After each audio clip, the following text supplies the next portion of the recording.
সড়ক, রেল কিংবা নৌপথ, গ্রামের দিকে ছুটছে মানুষ।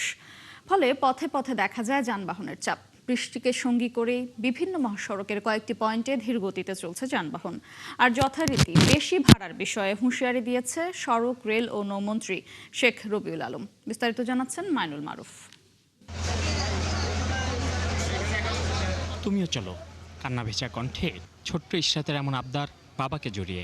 চারপাশে যখন ঘরে ফেরার আনন্দ, তখন ইসমাইলের গল্পটা একটু ভিন্ন। স্ত্রী সন্তানকে লঞ্চে তুলে দিয়ে আবার ফিরতে হবে কর্মস্থলে, কিন্তু বাবাকে ছাড়তে নারাজ তার ছোট্ট রাজকন্যা। যেহেতু আমার অফিসে কাজ আছে, ডিউটি আছে, এখানে থেকে যাচ্ছে, এখানে ওকে দিয়ে যেতে আসছি আজকে। আমি যাবো না দেখে ছাড়তেছে না, ধরে রাখছে আমাদের। ইসমাইল থেকে গেলেও তার স্ত্রী সন্তান সহ দক্ষিণাঞ্চলের হাজারো মানুষ ছুটেছেন বাড়ির পথে। ঝড় বৃষ্টি কিংবা দীর্ঘ যাত্রা, কিছু যেন থামাতে পারছে না প্রিয়জনের সঙ্গে ঈদ করার আকুলতা। নৌপথে তুলনামূলক কম ভিড় আর কিছু সরকারি উদ্যোগে স্বস্তিতে যাত্রা শুরু করেছেন যাত্রীরা। আবহাওয়া অনেক খারাপ, বৃষ্টি হইতেছে, বাতাস হইতেছে, নদীর মাঝখানে গেলে আরো খারাপ হয়। সাগরের মানুষ আমরা ভয় পাই না ইনশাল্লাহ। না, আমাদের যাতায়াতের রাস্তা পুরো ক্লিয়ার পাচ্ছি এবং টিকিট সবকিছু আমরা ঠিক মতো পেয়েছি। এবারে তো তেমন একটা ভিড় নাই, আমরা ইনশাল্লাহ এবার ঈদে আনন্দের সাথে এবারে যেতে পারবো। ঈদযাত্রার পরিস্থিতি দেখতে এদিন সদরঘাট লঞ্চ টার্মিনাল পরিদর্শনে যান সড়ক, রেল ও নৌ পরিবহন মন্ত্রী। সরকার কর্তৃক নির্ধারিত ভাড়াচ্ছে আমরা কোনো জায়গায় 5% অথবা 8% ভাড়া কম ঈদ উপলক্ষে নির্ধারণ করে দিয়েছিলাম। এর আগে সায়দাবাদ বাস টার্মিনালও পরিদর্শন করেন মন্ত্রী। সেখানে কয়েকজন যাত্রী অতিরিক্ত ভাড়া নেয়ার অভিযোগ তুললেও আগের তুলনায় ভোগান্তি কম বলেই জানিয়েছেন অনেকেই। এখানে এখন 900 করে নিল টিকিট, 1000 টাকা চাচ্ছে। ওই যে আসার সময় ঢোকার সময় জিজ্ঞাসা করলাম, বললো যে 1000 টাকা ভাড়া। যাত্রীদের অভিযোগের পর অতিরিক্ত ভাড়া আদায়ের বিরুদ্ধে কঠোর হুঁশিয়ারিও দেন মন্ত্রী। দেখার চেষ্টা করছি, খুব বেশি অনিয়ম পরিলক্ষিত হয়নি। দুই একটি অনিয়ম যারা চেষ্টা করেছে তাদের বিরুদ্ধে তাৎক্ষণিকভাবে ব্যবস্থা নেওয়া হয়েছে। নৌ ও সড়কপথের তুলনায় রেলপথে চাপ ছিল আরও বেশি। সকাল থেকেই ঢাকা ছাড়তে থাকা বিভিন্ন ট্রেনে ছিল উপচে পড়া ভিড়। কেউ অগ্রিম টিকিট কেটেও উঠতে পারেননি ট্রেনে, কেউ দাঁড়িয়ে গেছেন দীর্ঘ পথ। আর ঝুঁকি নিয়ে ট্রেনের ছাদে চড়েছেন অনেকে। অনেকে পায়নি টিকিট, যার জন্য দাঁড়িয়ে যাচ্ছে। অনেক কষ্ট হয়েছে, বাট উঠতে পেরেছি, এটাই সার্থকতা। সিট আছে, টিকিট কাটছে, এটা ঢুকতে পারতেছি না। সড়ক, রেল কিংবা নৌপথ, ঈদ যত ঘনিয়ে আসছে বাড়ছে ঘরমুখ মানুষের চাপও। তবে সব কষ্ট আর ভোগান্তির মাঝেও একটাই তাড়না, প্রিয়জনের সঙ্গে ঈদের আনন্দ ভাগ করে নেয়ার সুযোগ যেন হাতছাড়া না হয়। দেশের মোট জনসংখ্যার একটি উল্লেখযোগ্য অংশ কর্ম, পড়াশোনা কিংবা নানান কারণে ঢাকামুখী। তবে ঈদ এলেই সবার মাঝেই শুরু হয় বাড়ি ফেরার এক মহাযজ্ঞ। আর এই সময়টায় ভোগান্তি এবং দুর্ঘটনার আশঙ্কা থাকলেও প্রিয়জনের সাথে ঈদ করা বা সময় কাটানোর সুযোগ হাতছাড়া করতে চান না কেউই। সবার ঈদ আনন্দে কাটুক, নিরাপদে পৌঁছাক প্রিয়জনের কাছে। মাইনুল মারুফ, ৭১, ঢাকা। ঈদযাত্রায় মহাসড়কের সবশেষ পরিস্থিতি জানাতে আমাদের সাথে যুক্ত হচ্ছেন সহকর্মী জাহিদুল ইসলাম অনেক।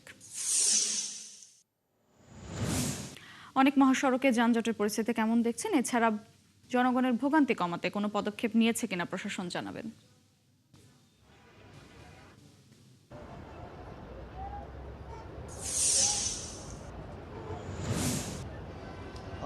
এই মুহূর্তে আছি রবীন্দ্রনগর চন্দ্রা ও ঢাকা টাঙ্গাইল এই যে ত্রিমুখী মহাসড়ক চন্দ্রা বাস টার্মিনাল এলাকায়। আপনাকে জানিয়ে রাখি, আজকে ঠিক দুপুরের পর থেকে কিন্তু এই গাজীপুরের সকল পোশাক কারখানায় কিন্তু ছুটি ঘোষণা করা হয়েছে এবং তারপর থেকে কিন্তু আমরা দেখেছি যে যাত্রীদের কিন্তু একটি উপচে পড়া যে ভিড়, সেটি কিন্তু এই বিভিন্ন কাউন্টারগুলোতে দেখা গিয়েছে।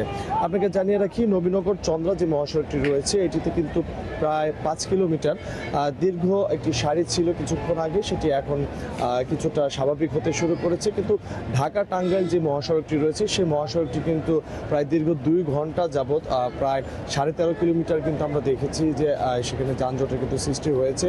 অনেক যাত্রীরা ভোগান্তিতে আছেন, যারা দুপুরবেলা বাসে উঠেছেন তারা কিন্তু এখন পর্যন্ত চন্দ্রা যে বাস টার্মিনাল সেটি কিন্তু অতিক্রম করতে পারেনি, এমনটি কিন্তু যাত্রীরা আমাদের অভিযোগ দিয়েছেন। আপনাকে আরেকটি বিষয় জানিয়ে রাখি যে আমি অনেক যাত্রীদের সাথে কথা বলেছি, যারা আমাকে জানিয়েছেন যে অতিরিক্ত একটি ভাড়া আদায়ের যে বিষয়টি সেটি কিন্তু প্রতি ঈদ আসলেই যাত্রীদের একটি ভোগান্তি থেকেই থাকে। সে কারণে আমরা দেখেছি যে অনেকে কিন্তু জীবনের ঝুঁকি নিয়ে বিভিন্ন পণ্যবাহী বা ট্রাক যেগুলো রয়েছে যেগুলো যেগুলো কুরবানির পশু ঢাকায় নিয়ে গিয়েছিল সেটি ফেরার পথে কিন্তু এখানে আমরা দেখছি যে যাত্রীরা সেই পণ্যবাহী ট্রাকগুলোতে করে কিন্তু তারা এবার নারীর টানে বাড়ির মুখে কিন্তু তারা রওনা হয়েছেন। মূলত মোটরসি সকাল থেকে বৌরি আবহাওয়া একদিকে যেরকম যাত্রীদের ভোগান্তি সৃষ্টি করেছে, অন্যদিকে এই যানজট সব মিলে কিন্তু এখন পরিস্থিতি একদমই বলা চলে যে যাত্রীরা খুব দুর্ভোগের মধ্যেই রয়েছেন। তারা দাবি করছেন যেন এই যানজটটি যেন নিরসন করে এবং প্রশাসন যেন খুব দ্রুত সময়ে সেই যানজটের যেন একটু নির্ময় তাদের যেন একটু সুন্দর পথ তৈরি করে দিতে পারে, এমনটি কিন্তু তারা আশা করছেন এই সকল যারা প্রধান যে দুটি সড়ক ব্যবহার করছেন তারা। মোটরসি, ধন্যবাদ অনেক আপনাকে। দর্শক, ঈদে ঘরমুখী মানুষের খবর জানাচ্ছিলেন সহকর্মী জাহিদুল ইসলাম অনেক। ঈদে নিরাপত্তা শঙ্কা অনুভব করছেন না, তাই বিশেষ কোনো নিরাপত্তা ব্যবস্থা নেওয়ার কথাও ভাবছেন না বলে জানিয়েছেন র্যাবের মহাপরিচালক মোহাম্মদ আহসান হাবিব পলাশ। মঙ্গলবার তিনি আরও জানান, ঈদের ছুটিতে ঢাকায় চুরি ও ডাকাতি ঠেকাতে বাড়তি টহল ও নিরাপত্তা চৌকি বাড়ানো হয়েছে। এদিকে বৃষ্টির বাগড়া সামলে ঈদ জামাত আয়োজনে প্রস্তুত হচ্ছে জাতীয় ঈদগাহ। বিস্তারিত জানাচ্ছেন নাদিয়া শারমিন। যখন তখন আকাশের মুখ ভার, সকালে রোদ তো দুপুরে বৃষ্টি ঝরছে মুষলধারে। আবহাওয়ার এমন খেয়াল খুশি চলতে পারে ঈদের দিনটিতেও। এজন্য সামিয়ানা ও বিশেষ ড্রেনেজ ব্যবস্থা সহ নানা প্রস্তুতি নেওয়া হয়েছে। তারপরও মঙ্গলবার দুপুরের বৃষ্টিতে ভিজতে দেখা যায় নামাজের বিভিন্ন স্থান।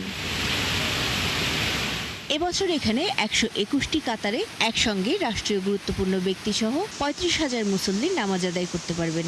ঈদগাহে ঢুকতে থাকবে 4টি ফটক আর বের হতে 7টি। তবে বৃষ্টি বাগড়া দিলে প্রতিবারের মতোই বিকল্প হিসেবে আয়োজন থাকবে বাইতুল মোকাররমে। নিরাপত্তা প্রস্তুতি দেখতে সকালে জাতীয় ঈদগাহে যান র্যাপিড অ্যাকশন ব্যাটালিয়ন র্যাবের মহাপরিচালক। সবকিছু স্বাভাবিক ও ঝুঁকিমুক্ত বলে মনে করছেন তিনি। আমি তো নিরাপত্তা ব্যবস্থার কোনো থ্রেট দেখছি না। আমি তো আল্লাহর রহমতে আপনাদের আল্লাহর রহমত যে আমরা কোনো রকমের থ্রেট বোধ করছি না। নিরাপত্তার তো প্রয়োজন নাই। এত জায়গা থেকে আমরা তো সারা জীবন ঈদের নামাজি বা কেন এত নিরাপত্তা এত নিরাপত্তা তো সারা দেশে সমস্ত জায়গায় সব জামাতেরও দেওয়া সম্ভব না। আমরা আমাদের ব্যবসা নিশ্চিত যারা বিভিন্ন কাজ করছেন তাদের সীমিত সামর্থ্য অনুযায়ী সব জায়গায় চেষ্টা করছি। ফাঁকা ঢাকায় নিরাপত্তা নিশ্চিতে টহল ও তল্লাশি চৌকি বাড়ানোর কথাও জানান তিনি। অন্যান্যবারের চেয়েও এবার আমাদের বেশি পেট্রোল টিমগুলো কাজ করবে দিনে এবং রাতে, এবং গোয়েন্দা কার্যক্রম অব্যাহত থাকবে। সর্বোপরি যদি কোনো ঘটনা ঘটার সম্ভাবনা থাকে সেক্ষেত্রে আমাদের যেগুলো আমাদের স্টেট কন্ট্রোল সহ আমাদের 999 যোগাযোগ করে ওই ক্ষেত্রে সহযোগিতা সাধারণ মানুষ পেতে পারে। কোরবানির পশুর হাটে জাল টাকার দৌরাত্ম্য ঠেকাতেও অভিযান ও নজরদারির কথা জানান এই কর্মকর্তা। বিভিন্ন কালোবাজারি, অসাধু ব্যবসায়ীরা অবৈধ মজুতদারি, দ্রব্যের মূল্য বৃদ্ধি, খাদ্যে ভেজাল সহ নগদ দ্রব্য সামগ্রী বাজার পরিস্থিতি যাতে স্থিতিশীল করতে না পারে সেই জন্য র্যাবের গোয়েন্দা নজরদারি হচ্ছে। তিনি জানান, কোরবানির পশুবাহী যানবাহন জোর করে অন্য হাটে নেওয়া ঠেকাতে কাজ চলছে। নাদিয়া শারমিন, 71, ঢাকা। জমতে শুরু করেছে রাজধানীর পশুর হাটগুলো। বৈরী আবহাওয়ার মাঝেও চলছে বেচাকেনা। দাম নিয়ে ক্রেতা ও বিক্রেতাদের রয়েছে মিশ্র প্রতিক্রিয়া। হাট ঘুরে দেখা যায় ছোট আকারের গরু বিক্রি হচ্ছে 95 থেকে 1,15,000 টাকার মধ্যে, আর মাঝারি আকারের গরু কিনতে দাম পড়ছে 1.5 থেকে 3 লাখ টাকা পর্যন্ত। ভাস্কর ভাদুরীর প্রতিবেদন।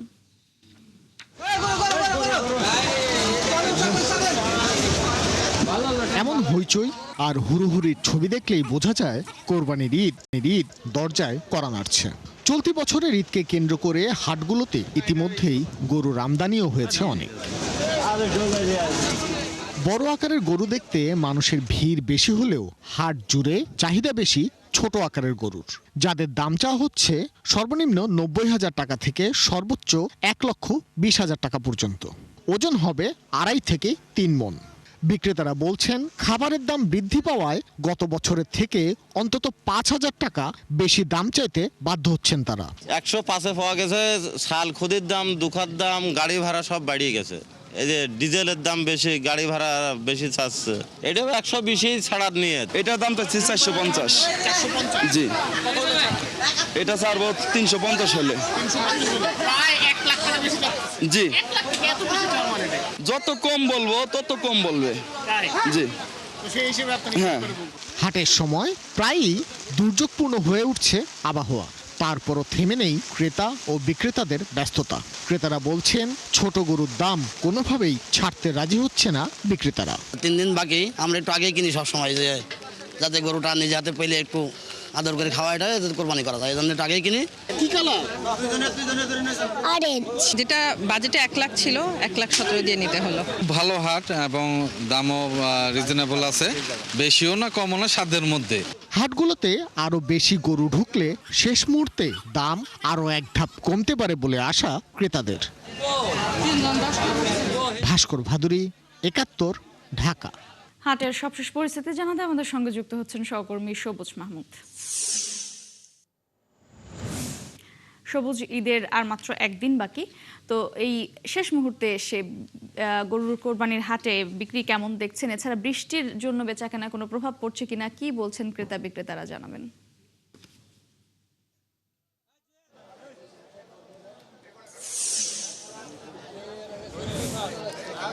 মটুসি, আমি এখন আছি সাভার রেডিও কলোনির যে গরুর হাটটি, সেই গরুর হাটে কিন্তু সকালে যে বেচাকেনাটা ছিল সেটা থেকে এখন বিকেল থেকে বেচাকেনাটা বেড়েছে এবং কাস্টমারও এখানে বেশি বেড়েছে। এবং যারা ব্যাপারী আছে, গরুর ব্যাপারী আছে, তারা বলছেন যে সকালে বৃষ্টির কারণে তারা ওই রকম ক্রেতা পায়নি, কিন্তু এখন তাদের ক্রেতার সংখ্যা অনেক বেড়েছে। এবং এখানে হাটে আমি দেখতে পাচ্ছি অনেক বড় বড় গরু আছে। সেই গরুগুলোর মধ্যে যেমন আমার সামনে যে গরুটি আছে, সেই গরুটি চাওয়া হচ্ছে 4,90,000 টাকা, যে গরুটি হয়তো এর মধ্যে এর আশপাশের মূল্যতে বিক্রি হবে।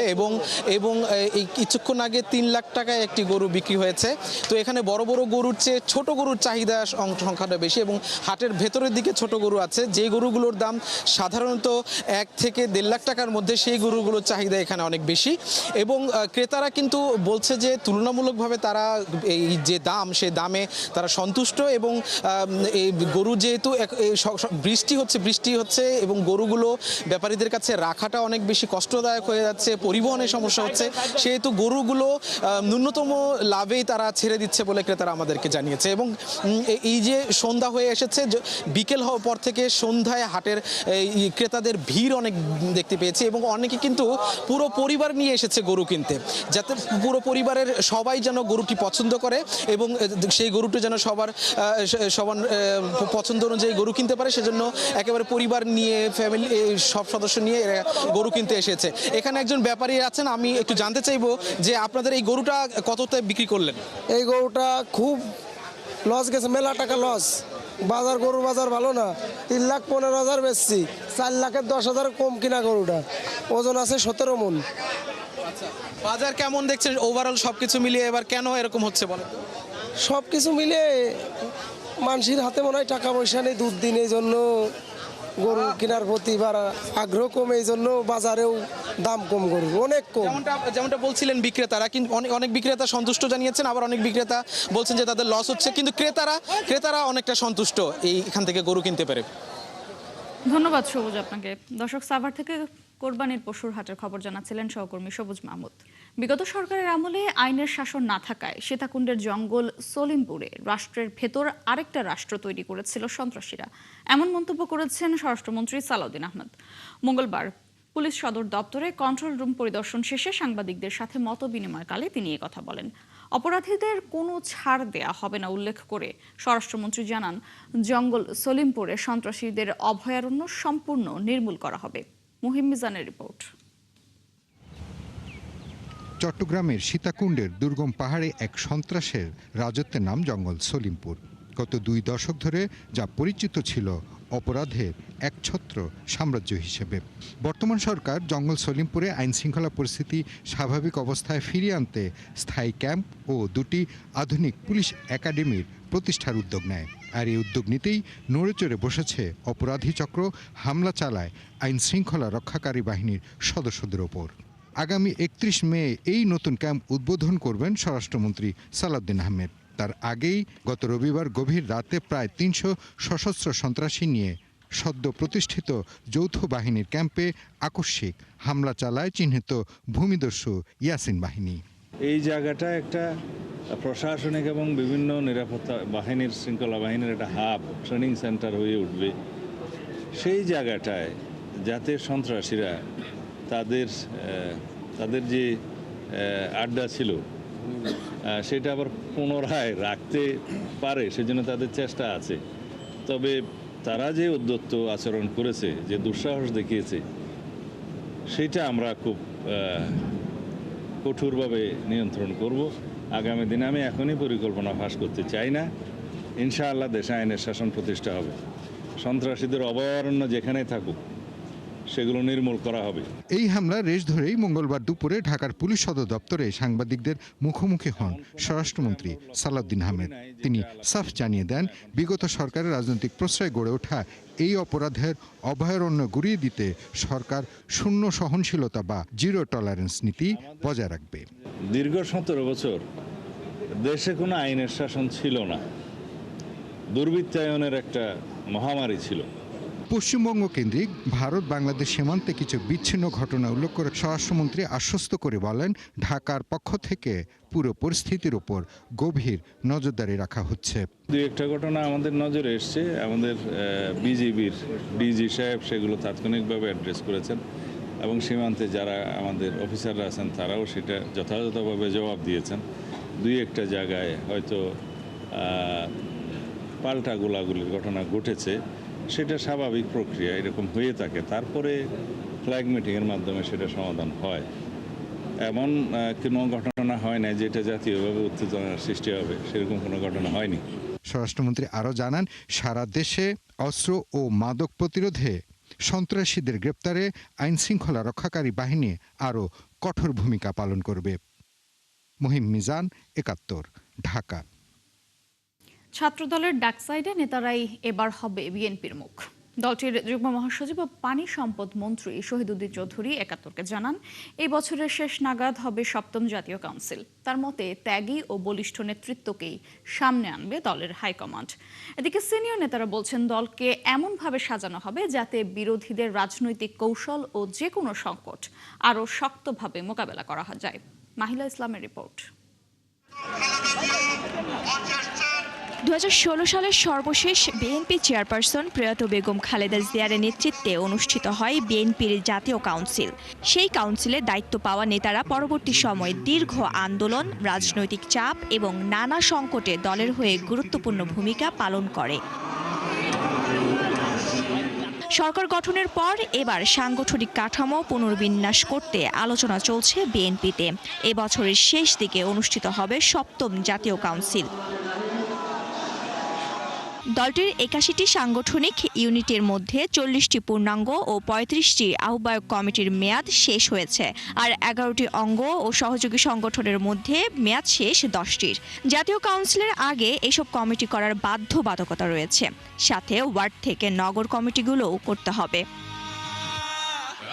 একজন যুগ্ম মহাসচিব জানালেন, বছরের শেষেই শুরু হবে সেই সাংগঠনিক কর্মযজ্ঞ। কাউন্সিলটা করা মানেই দলের নতুন নেতৃত্ব, সেটা বিভিন্ন জেলায় হবে, বিভিন্ন ইউনিটে হবে, কেন্দ্রীয়ভাবে হবে, এবং আমাদের যারা অঙ্গ সংগঠন বিভিন্ন পর্যায়ে নেতৃত্ব দিচ্ছেন, একটা নতুন নেতৃত্ব সব জায়গায় দায়িত্ব নিয়েই দেশের জন্য আমরা কাজ করব। দীর্ঘ ২০ বছর পর সরকার গঠন করেছে বিএনপি। অনেক হেভিওয়েট নেতার ঠাঁই হয়নি মন্ত্রিসভায়। সরকারের মতো দলেও কারা জায়গা পাচ্ছেন সেদিকে তাকিয়ে রাজনৈতিক অঙ্গন। দলটির শীর্ষ পর্যায়ের নেতারা জানান, এক্ষেত্রে বিএনপি পরিবারের হয়ে অনেক আগে থেকেই যারা রাজনীতি করছেন তাদেরই সামনে আনা হবে। ফার্স্ট রিক্রুটিং সেন্টার হচ্ছে ছাত্র সংগঠন। ছাত্র সংগঠন থেকে নেতৃত্ব আস্তে আস্তে আস্তে আস্তে বেরিয়ে ওরা যখন ইউনিভার্সিটি শেষ করে বা তার শিক্ষা প্রতিষ্ঠান শেষ করে তখন জাতীয় পর্যায়ে চলে আসে। বিগত আন্দোলন সংগ্রামে যথেষ্ট দায়িত্বশীল ভূমিকা পালন করেছিলেন। এই দায়িত্বশীল ভূমিকা পালন করতে গিয়ে আমাদের অনেক নেতাকর্মী অত্যাচার, নির্যাতন সহ্য করেছেন। অনেক পরিবার রয়েছে যারা গুম খুনের শিকার হয়েছিলেন। সুতরাং নেতৃত্ব দেওয়ার ক্ষেত্রে তাদেরকে আমাদেরকে প্রাধান্য দিতে হবে। নেতৃত্বে যারাই আসুক তাদের রাজনৈতিক দূরদর্শিতা, সাংগঠনিক দক্ষতা এবং যে কোনো সংকট মোকাবেলার সক্ষমতা থাকতে হবে বলে মনে করেন তারা। এই যে নির্বাচিত সরকারের বিরুদ্ধে যাওয়ার জন্য যে সমস্ত কিছু কিছু খারাপ চিন্তা করছেন, সেখান থেকে আমার দৃঢ় বিশ্বাস আমরা যত শক্তিশালী হব তারা তত বেশি হিসেব করবে যে গণতান্ত্রিকভাবে মোকাবেলা করব না অন্যভাবে মোকাবেলা করব। সংকটের মুখোমুখি হয় এবং সেটা মোকাবেলা করার সক্ষমতা থাকে, তার মধ্যে দিয়েই তার এফিসিয়েন্সি এবং তার সঠিক নেতৃত্ব দেওয়ার ক্ষমতা সেখানে গড়ে ওঠে এবং সে একটা জাতীয় পর্যায়ে বড় নেতা হয়। সংসদে নতুন বিরোধী জোট আর রাজপথে নিষিদ্ধ আওয়ামী লীগের ফিরে আসার হুমকি। দেশের অভ্যন্তরে এই দুই শক্তি আর বৈশ্বিক বাস্তবতার চ্যালেঞ্জ সামনের দিনে মোকাবেলা করতে হবে বিএনপিকে। মাহিলা ইসলাম, ৭১, ঢাকা। যথাযথ ধর্মীয় ভাবগাম্ভীর্যের মধ্য দিয়ে পালিত হচ্ছে পবিত্র হজ। দুপুরে মক্কার আরাফাত ময়দানে মসজিদে নামিরা থেকে হজের খুতবা দেন মসজিদে নবমীর প্রধান ইমাম ও খতিব আলী বিন আব্দুল রহমান আল হুজাইফি। খুতবায় মুসলিমদের আল্লাহ ভীতি অর্জন এবং তার নির্দেশ পালনের তাগিদ দেন খতিব। পাশাপাশি বিশ্বের শান্তি কামনায় দোয়া করা হয়। অরিসুল ইসলামের রিপোর্টে বিস্তারিত। সৌদি আরবের মক্কার আরাফাত ময়দানে মুসল্লিদের এই উপস্থিতি পার্থিব পাপ থেকে আল্লাহর ক্ষমা প্রার্থীর আশায়, নিজেকে পরিশুদ্ধ করার আশায় বিশ্বের নানা প্রান্তের নানা বর্ণের লাখ লাখ মুসল্লি সমাবেত হয়েছেন ঐতিহাসিক এই ময়দানে। নিজেদের পুরোপুরি সঁপে দিয়েছেন মহান আল্লাহর দরবারে। সবার কণ্ঠে উচ্চারিত হচ্ছে লাব্বাইক আল্লাহুম্মা লাব্বাইক ধ্বনি। আরাফাত ময়দানে মসজিদে নামিরা থেকে খুতবা পাঠ করেন মদিনার মসজিদে নববীর ইমাম ও খতিব শায়খ আলী বিন আব্দুর রহমান আল হুজাইফি, যা বাংলাসহ ৩৫টি ভাষায় সম্প্রচার করা হয়। খুতবায় মুসলিম উম্মার প্রতি আল্লাহর নির্দেশসমূহ পালনের তাগিদ দেয়া হয়। পাশাপাশি সব যুদ্ধ বন্ধ করে বিশ্বে শান্তি প্রতিষ্ঠার বার্তা দেন। ফজরের নামাজের পর কেউ হেঁটে, কেউ গাড়িতে চেপে মক্কার মিনা শহর থেকে আরাফাতের ময়দানে সমবেত হতে শুরু করেন মুসল্লিরা। সূর্যাস্ত পর্যন্ত এখানেই ব্যক্তিগতভাবে মহান সৃষ্টিকর্তা আল্লাহর ইবাদত করবেন তারা। এরপর ইবাদত বন্দি শেষে তারা যাবেন মুজদালিফায়। সেখানে মাগরিব ও এশার নামাজ পড়ে খোলা আকাশের নিচে রাত কাটাবেন। সকালে মক্কার মিনা শহরে যাবেন। সেখানে শয়তানের উদ্দেশ্যে পাথর নিক্ষেপ করে হাজিরা কুরবানির আনুষ্ঠানিকতা সারবেন। এরপর মাথার চুল ছেটে মক্কায় গিয়ে কাবা শরীফ তাওয়াফের মধ্য দিয়ে শেষ হবে হজের আনুষ্ঠানিকতা। সৌদি কর্তৃপক্ষ জানিয়েছে, এবারে হজে অংশ নিতে বিশ্বের ১৬০টিরও বেশি দেশ থেকে ১৬ থেকে ১৮ লাখ মুসল্লি সৌদি আরবে এসেছেন। এর মধ্যে বাংলাদেশ থেকে হজ পালনে গেছেন ৮৫,১৬৪ জন। অরিসুল ইসলাম, ৭১। দর্শক, চলছে সংবাদ সংযোগ। সরাসরি সংবাদ অনুষ্ঠান দেখতে চোখ রাখুন ৭১-এর ফেসবুক পেজে এবং সাবস্ক্রাইব করুন ৭১-এর ইউটিউব চ্যানেল। থাকুন ৭১-এর সাথে।